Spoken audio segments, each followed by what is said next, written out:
Welcome back, everyone. Another recording with me and Johanni. We haven't done one together for a while, Johanni, I don't think. We've been busy, I guess. I've been unfaithful to you. I've been doing recordings with other people.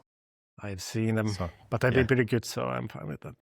Thanks. That's cool. So today we wanted to have a bit of a rant, actually. We wanted to talk about our experience in using various open source pieces of software, specifically around Nextcloud. So there was a video I think we did it. Was it you and me? Certainly you did some videos last year when we took the move to cut over to Nextcloud from Google Workspace. And it's now been good 6 months of us using Nextcloud intensively. Feels like a good time to come back and talk about it. It is not like a thorough, well-planned, organized assessment. So if you're hoping for that, then this is not the video for you. This is just more the two of us having a chat over a cup of coffee, talking about what we're thinking about Nextcloud, our kind of honest opinions. And yeah, maybe if this is interesting to people, we'll try and dive a little bit deeper in a bit more a structured way, maybe with a couple of other of our colleagues, if that's of interest to you guys. Yeah. So, Johanni, let's get in there. What's your feeling? Broad question to start it off with. Well, it's very easy to answer. A massive disappointment, a massive missed opportunity by Nextcloud. Nowhere near where I wanted it to be. We did this. So one of the very first videos of this channel was the explanation why we're moving away. There's some politics because of that. They want to ditch American products. I think it's not safe to use anyways. And at that point, Nextcloud seemed to be the only really true alternative to Google Workspace. Photon was kind of getting there, but at the moment when we were making our choice to move to European product, they didn't have spreadsheet support in the office. So they had only a kind of docs or Word replacement. And that wasn't enough for us. We still make spreadsheets and we needed to have that. And of course, we could have explore different things. Nextcloud has been around for a long time. I think they on version 36 or something like that. I think the release cadence is every half a year. So they've been around quite a long time. And so it felt like, okay, well, German GmbH, or a limited company that is running an open source project, seemed to be like a moment of traction coming in. A lot of government organization moving away from American products. They had a similar kind of judgment that they have to move. And we were kind of aware that the usability was still very, not matured. But our assumption was a little bit, okay, well, there's clearly a movement, a traction, so they must be thinking about how to make it easy to use, how to kind of cater to new clients that are going to be flooding in. The funding must have gotten better. I have no insight here, so this is all guesswork, but just reading the new amount of new licenses that they are selling, their business model is that they sell an enterprise license to an open source software. Enterprise license comes with set of stuff on top of the open source software. I have to say, I still don't know what it is. I still don't know what we pay for. I have no idea. So, but that's kind of it. And when you see government organizations, cities, and France especially, has been a lot of governments that have been, local governments have been shifting. Okay, they must be making much more money, so the investment is going to be there. The situation might have not been good, but it should have been getting better. So that was the decision done by them. Let's go with that. So my impression of that model, Johanni, from, to be fair, not from Nextcloud themselves, but a similar player, or actually they're kind of part of the Nextcloud sort of setup loosely. My understanding is this model where going into large scale deployments is really the core of the business. And that's where there are a lot of customizations. There's a lot of special workflow things that have happened and what have you. So the software that we're using, it feels like it's just a hook to sell into those big integration projects. I'm afraid to say it doesn't really feel like an honest, a full end product to be used. It just feels like a building block to sell, basically. I think you're right. And warning bells should have rang in our heads at the moment when they started talking about minimum number of licenses, of which by default is 100, and we got it talked down to 50. And our contract is 3-year contract, which if you live in Germany, you know that these contract terms are really annoying in this country, and it's standard to screw your clients with contracts.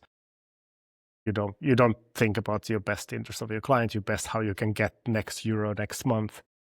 But I think that point we should have understood that what we're getting into is not something that we need in general. Let's pause for a second, because I think you touched on something interesting, because there's a difference thing between the license and then the contract. So we've got a license for 50 seats. Is the contract bit you're talking about the hosting contract that we paid for? No, it's two different things. Two different things. We have an enterprise license contract with Nextcloud GmbH for 50 licenses for 3 years. It's around 10,000 euros a year. So it's not a cheap license that we pay for. The minimum contract time is 3 years, which I think is ridiculous. Yeah. The whole idea also with the minimum seat is ridiculous. With that license, you get nothing. You get permission to install an enterprise license to somewhere. You can host it yourself or host by somebody. They proposed us a host that we chose. We're not happy with the host either. I don't want to say the company name because I don't deserve bad publicity.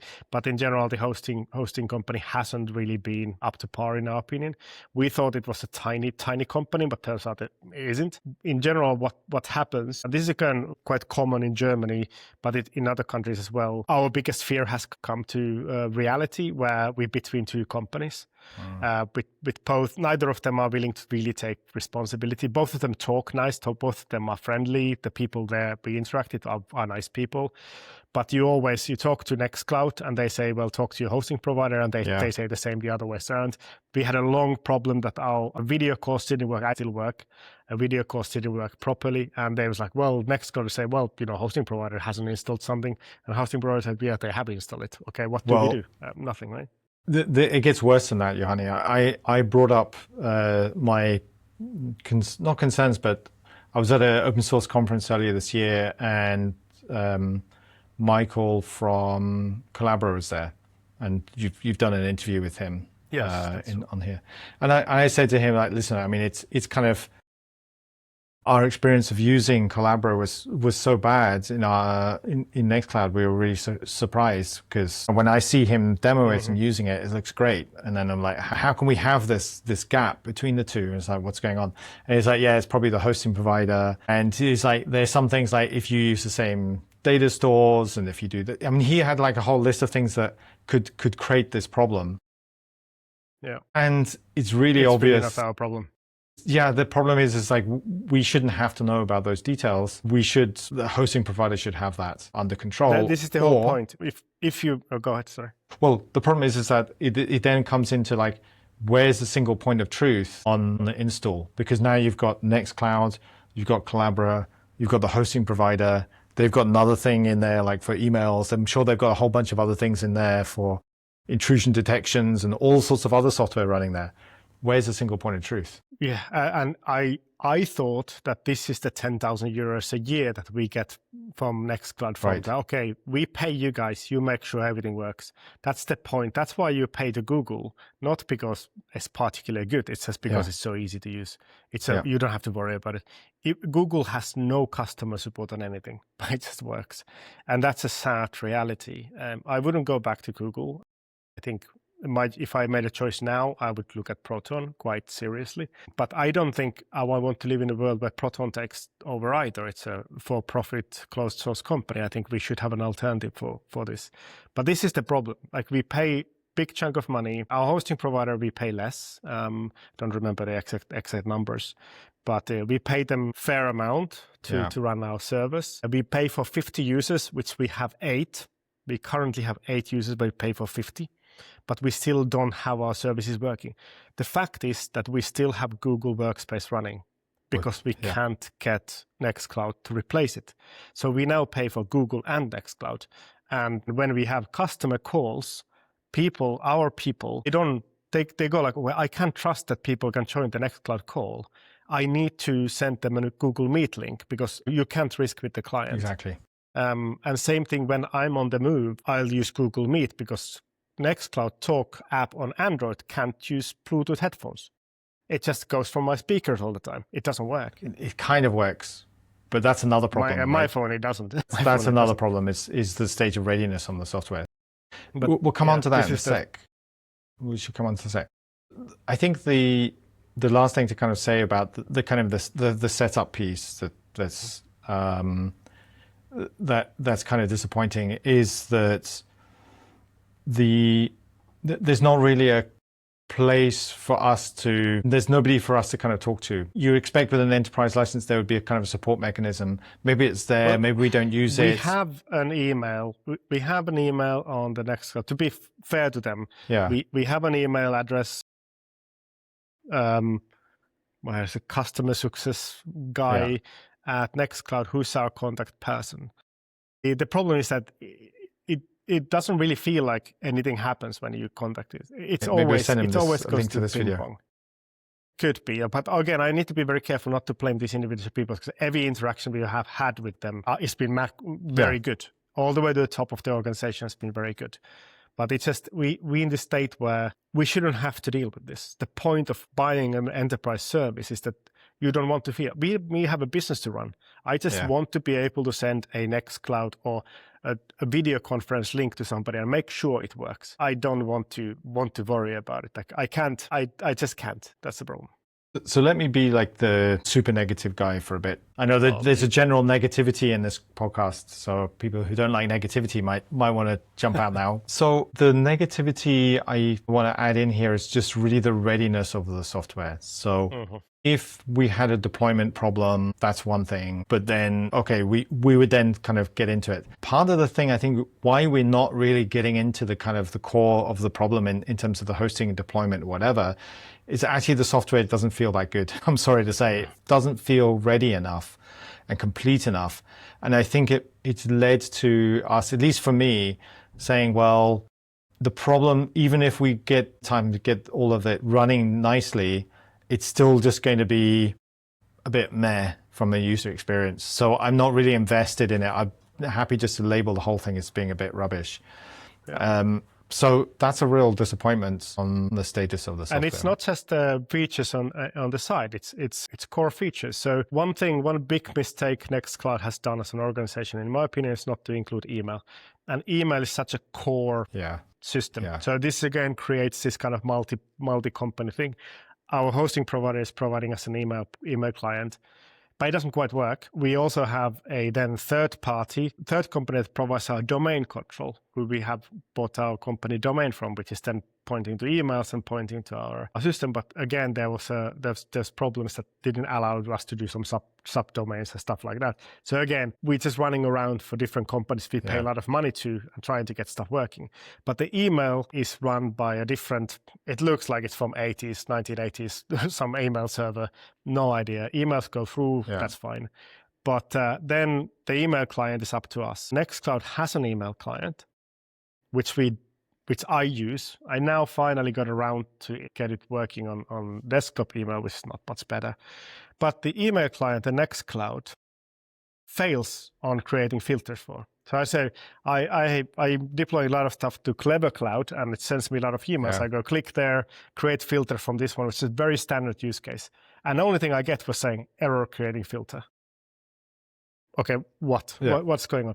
And I select multiple emails. It deletes 2 of the first ones I've selected, and then it just say error deleting email. Okay, you can't create filters, and you fail at deleting emails. What are you good for? What's going on? I think those are 2 good examples of the general state of. I mean, it's not like it doesn't work. It's just that there are enough errors sprinkled across everything, or something that doesn't quite work. Like the Bluetooth thing you talked about before on Talk on the Android client, it kind of works, but you have to toggle off Bluetooth onto speaker, back onto Bluetooth again, and it kind of works. The issue is not that they're problems, it's the fact that we pay an enterprise license and we get the sort of problems of the open source, kind of almost complete but not quite complete. I think open source is great, but if your business model has a financial component to it that is based on open source, your open source has to be good enough. You no longer can hide behind the, hey, this was a project built out of passion and done in the open. Once you start charging people for it, it's like, I don't really care whether it's open source or not. The thing has to work and it has to be good enough quality, and I don't think it is there. I'll be honest with you. My assumption was that this is going to be rock solid technically, and the user interface will come when they get funding. Now, both of those have been proven not to be true. On my personal installation of Nextcloud, which I use for our kind of family stuff, I, as an admin, went and selected an app from the Nextcloud App Store. You can install apps in the Nextcloud. And I found some GPS data analyzer. Oh, that's cool. I'm going to try. I click install. And after that point, the server gave 500. The whole Nextcloud installation was 500. I had to contact the IT support for them to roll back. And they say, well, it was this app that caused. The app didn't crash and launch. The app took down the whole server. Yeah. I couldn't access my email. Email wasn't there. I couldn't access my docs. I couldn't access my files. I couldn't log in. Immediately 500 when I went to the domain. And I'm sorry, but how can an app that is in your app store take down the server? This is not possible. You have to guardrail against that. It doesn't matter what it is, especially because they have this approval stuff. At the moment in our family Nextcloud, I can't install the email client to it because the email client hasn't yet been updated to 36, which is the latest version. So I can't have an email client in my Nextcloud. Because it just says... Wait. Pause. Older Pause. Wait. Are you saying that the latest version of Nextcloud, for one of the core apps, which is email, doesn't work with the latest version? Doesn't work. It says you require older Nextcloud in the Nextcloud App Store. Nextcloud App Store itself, I just posted this in the Mastodon yesterday. In the App Store, there's a software called Office in the featured list. You click that one, you don't get any details, and there's a link to the app website, and it goes not found. So they have featured an app that doesn't exist on the Nextcloud App Store. If it was just an app somewhere there, it's on the featured list, and it doesn't have a link. It doesn't have any information. How is this possible? So again, I think our issue here is not the open source nature of it. It's the we actually paying good money for something that's we currently pay more than 100 euros per user.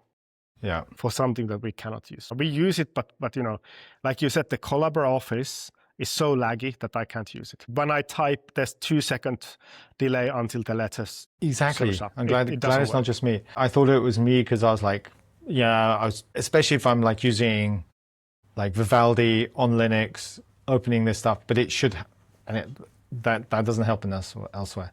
So what I use LibreOffice on local. Again, okay, what's the point of paying for this Collabora license? I actually don't know if you're paying for it or not. I don't know what. I guess that's one of the paid licenses we pay to Nextcloud, but it doesn't work. Yeah. You can't use it. It's unusable. Yeah, and this is where Michael was saying that it's likely to be an install problem, and there's but for sure, Scott. If it was like that for everybody, it wouldn't exist anymore. Exactly. I know Collabora isn't inherently bad software. No, but this is where it becomes a problem. Yeah. Who do I talk to? And again, Enrique, who's our CTO, who's kind of responsible of running this stuff, he also has project work. The point of him isn't to be a full-time IT support guy. We shouldn't have to have an IT support when we pay this much money for software. Agreed. If we wanted to have an IT support guy, we would have the open source installation running. Yeah. Here, I have to say, so again, I have an installation of Nextcloud, the community edition, running by a small German IT company. It's called Weingärtner IT, and I have nothing else than positive. Yeah. Firstly, the setup was painless. Other than the 500 crash, I don't blame the infrastructure guy for that one. The software shouldn't allow you to crash it. But when it crashed, I wrote him an email, and 2 minutes later, it was running. He fixed it. Amazing. Every time I have a problem, I immediately get a solution to it. Nothing lags on his installation. You know what we should be doing? We should be switching our hosting to him at least. I think we should. I'm not joking about this. I think this is one guy. It might be a couple of them, but I have my domains there. I have Nextcloud there. I have Mastodon server there. Yeah. And I have had no problems with it. Oh, I have my emails there as well now for the new business we're starting. With him, also, I'm one of those very annoying clients because I have time to do some of this IT stuff like once a month. So I have forgotten everything. For the email was sitting there unconfigured for a month because I didn't have time to look at it.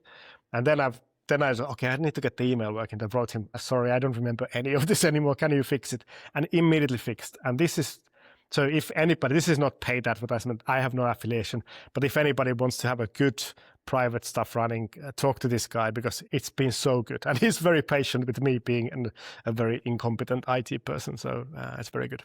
Let's put a link to his website in the notes, I think. But it's an interesting thing. I think that's, in some ways, it's great you can have a business run by a few guys doing great service, good quality, figuring out how to host these things. I guess the issue is that we in Europe are never going to compete if that's what we're doing, right? That is not a viable alternative to Office, to Google Workspace, to anything, right? I mean, that is, we're dead in the water if that's the state of things. So the worry, I mean, we're bashing Nextcloud a lot.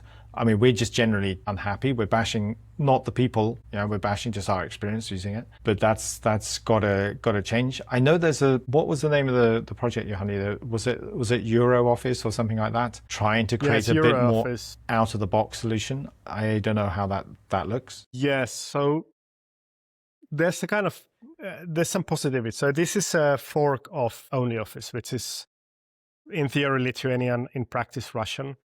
And because it's Russian, nobody wants to use the OnlyOffice and nobody should be using OnlyOffice.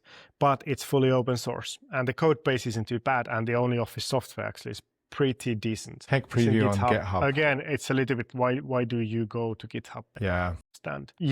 So it's a fork of something that is pretty good. There's some controversy because OnlyOffice is using different file formats than the open document format and so on. But I think that's a smaller problem.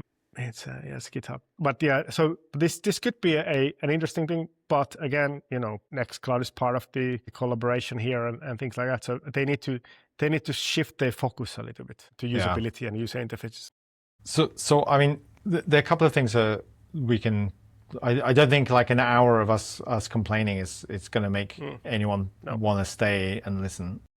Let's talk about something a little bit more positive, which is you got kind of frustrated and built your own talk client, right? So do you want to tell us about that a bit? Yeah, so the Android talk client and the desktop talk client aren't up to par with my requirements of usability. So I thought I will run an experiment. I downloaded the Android app code base. And we know a little bit because Enrique has been contributing to the code base. They've been doing some shifting from Views to Compose there, but the code base is somewhat old. Enrique was saying it's a little bit messy, somewhat difficult to maintain. And to be very fair, it's maintained by one guy. So this is not critique to the person who's running the code base. He's up a really mountain of work. So like all of this is not really critique to individual people. But at some point, a project code just becomes unmaintainable. And it becomes quite difficult to kind of shift to modern technologies and modern user interfaces, and there's a lot of work. So what I did, I downloaded the code base, fed it to Claude Code, said use this as a specification for the technical specifications, server connections and things like that, and implemented with Kotlin, multi-platform and Compose. And it took about a day to have fully kind of functioning version of the Android application, and I also run it as a desktop Compose application. It works really well. I'm very impressed by the Compose multi-platform, by the way. It's as a technology, it seems to be really good. I chose Compose and Kotlin because I know how it works. I'm able to look at the code and understand it. I think Flutter would be an alternative as well to use it, or whatever native. It doesn't really matter the implementation technologies. But I know Compose can create a very, very nice user experience in general. So I took it and rebuilt it. And of course, I published it in open source. I didn't take open source and try to sell it. I just really took the code, and it's now in Codeberg, available for everybody to download and use and do whatever they want with it. It's very heavily LLM generated code. I think 99% is LLMs. But it's guided by me and my requirements of technology and user experience. So basically the problems I had with the Nextcloud talk client, because if you travel in Germany in a train, you understand how spotty your internet connection is. I lost messages I type something and just gone. And I can't accept that in my business communication. I can't lose messages. The prompts and the primary function of this rewrite is not just user interface improvement, which kind of come as a side effect, but was to ensure offline and spotty internet functionality. So everything is offline, everything is local database, everything is like synchronized when available. Of course, I also wanted to remove requirements for Google services for notifications. I use unified push for everything and notifications. Unfortunately, only the latest version of Nextcloud supports the unified push approach. So for our business use case, we still have to wait for us to be updated.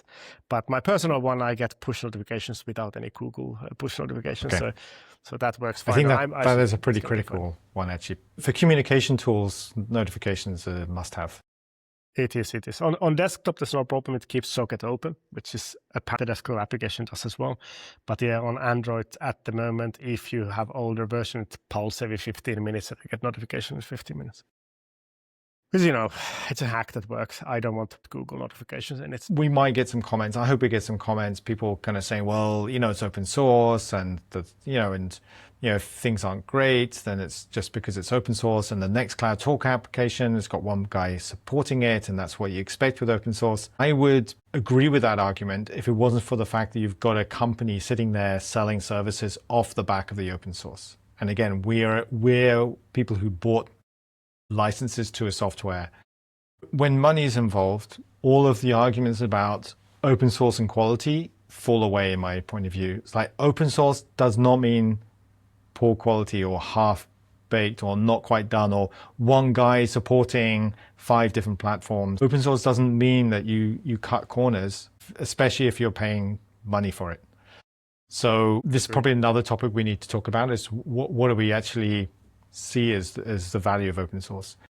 But in this case, I think the balance is wrong. Yeah, I agree.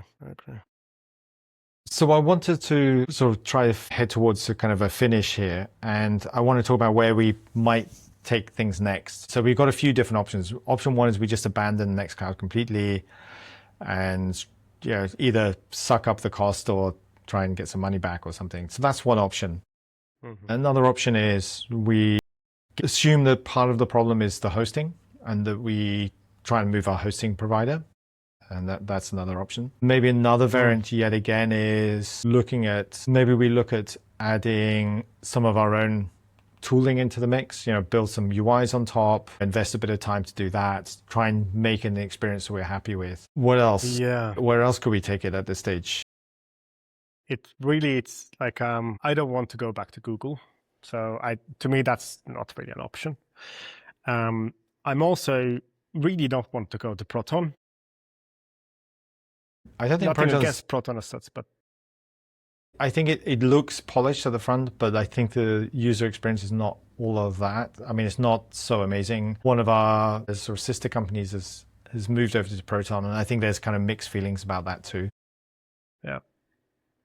So there's going to be a key thing, in my opinion, what we need to understand from Nextcloud, the corporation. The messaging from there, unfortunately, hasn't been what I wanted to hear when we were in a meetup, for example, or in general. There's kind of talk about, we improving UX, but the level of UX improvement is something that happened 10 years ago in a backend coding. We basically changing icons. The messaging from there is always, we have the fastest database queries and we have, great, that's good.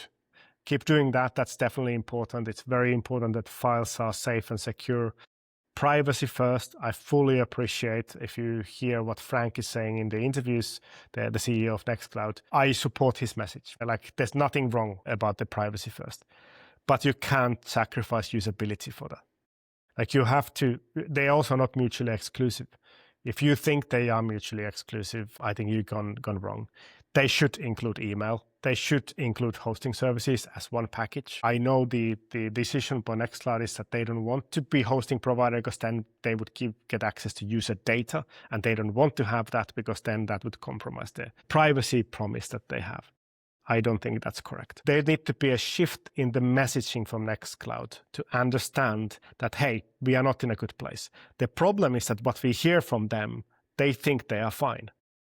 if you don't acknowledge that there's a problem, you won't fix the problem, and that scares me about Nextcloud. I think, Johanni, there could be also an interesting piece where maybe the positioning for Nextcloud has to be discussed in a way, because the big deployments of Nextcloud that we keep hearing about, the big government departments, especially in Germany and elsewhere, maybe that's where it needs to be. And companies like us shouldn't really be customers. If really the message is, hey, customizing, integration, all of this stuff is really where the benefits of Nextcloud come, that's fine. So maybe that's something that could be an interesting discussion to have with them. So I think, I'm in a state where I have quite very little interest of talking to Nextcloud as an organization. I don't think they care about us. They are right not to care about us. I really do think it's something. Let me jump in and just say it's a shame, because I was literally waiting for a moment to say we should try and get someone from Nextcloud to come on and have a conversation with us online about this stuff. Maybe we should still do that. If there's somebody who wants to. If there's I somebody think let's who reach out to, to some of them and say, listen, we'd love to have a conversation on, But video. I think it's also if they position themselves directly, okay, we care about massive deployments only, fine. That's why I pulled up this website here. We know who's Morena, which is a French phone manufacturer. What they've done, they have something called Morena Workspace, which if you really start looking at it, you start to recognize some of these pictures. The point is that this is Nextcloud. They are reselling Nextcloud as Morena Workspace. And this might be the solution that we should be looking at instead. Saying, okay, we are not a client for Nextcloud GmbH. We could be client for Morena. This is the company that might care about us as a company, as a client. And maybe that's it. Maybe our mental model of what we're expecting is out of sync with what the goals of Nextcloud is, and we shouldn't be using Nextcloud directly, and we should always sit on top of a service provider. Maybe that's exactly the. But then again, if you, I accept that might be true, but we spent 1.5 years talking to their salespeople, then they probably should have brought that up. So at that point, if you accept our money, you have to be able to really deliver the solution to us as well. So let's kind of wrap things up. I think if anyone is listening and has got this far, add some comments in here. Tell us kind of what you're doing. If we're making some kind of obvious mistakes, let us know. This is a bit more of a negative vibe than we normally have. We generally try to be positive about things and try to look for where things can be improved and what we can do to improve things. So we don't just want to leave this thing as a bashing. If somebody's listening and say, hey, I've had the same experience, you guys should do X, Y, and Z, we'd love to hear that. And I think we'll continue to try and get the most out of Nextcloud for now. I think we'll look at hosting. I think a couple of places where they're critical apps that maybe we think we can make our own better ones, we'll do that. Yeah. I think let's pause here. This is not the last part of the story. So we will come back with some updates about what we do in the end with Nextcloud. I think Johanni's right. We're not going back to Google as a full-time solution, but we're still living in two worlds right now. Cool. Thanks, Jasper. All right. Thanks, See you next time, everybody. guys. Ciao.